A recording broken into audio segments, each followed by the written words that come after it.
नेपाली चलचित्र क्षेत्रमा खुसीको खबर आएको छ।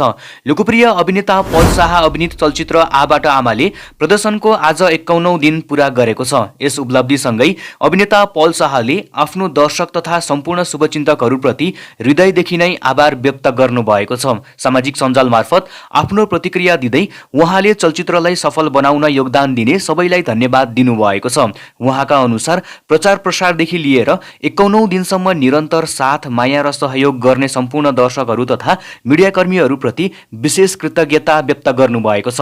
अभिनेता पल शाहले आबाट आमा आफ्नो करियरको एक महत्त्वपूर्ण चलचित्र बनेको बताउँदै यसले आफूमा अझ ठूलो जिम्मेवारीको भावना जगाएको उल्लेख गर्नुभएको छ। साथै उहाँले चलचित्रका निर्देशक चन्द्र पन्तप्रति विशेष आभार प्रकट गर्नुभएको छ। कठिन समयमा निर्देशक पन्तले आफूमा देखाउनु भएको विश्वासले अगाडि बढ्न ठूलो प्रेरणा दिएको उहाँको भनाइ छ। यसैगरी चलचित्रमा आबद्ध सम्पूर्ण कलाकार, प्राविधिक टोली तथा प्रत्यक्ष अप्रत्यक्ष रूपमा योगदान दिने सबैप्रति उहाँले धन्यवाद व्यक्त गर्नुभएको छ। अन्त्यमा अभिनेता पल शाहले दर्शकहरूलाई आगामी श्रृङ्खला आबाट आमा 2 लाई पनि यस्तै माया र साथ दिनुहुने विश्वास व्यक्त गर्नुभएको छ।